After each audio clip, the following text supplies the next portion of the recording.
Since October 7th, Hamas has been firing rockets toward Israel, placing every civilian under threat. Many of these rockets fail and land in Gaza. This is not new. In previous operations, Hamas and Islamic Jihad's misfired rockets have killed countless Gazans. This time, they have misfired 1,000 rockets, around 12% of all rockets that were fired since Hamas started this war. While Israel invests great efforts to protect civilians from terrorists and their rockets, Hamas invests absolutely nothing to protect Gazans. Imagine 1,000 Hamas rockets landing in Gaza, including on a hospital, which Hamas's health ministry says left 500 civilians dead.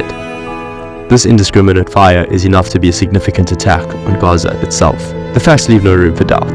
Hamas is as much an enemy of Gazans as it is Israelis. We'll continue in our efforts to dismantle Hamas's capabilities until they can no longer cause further damage to innocent civilians.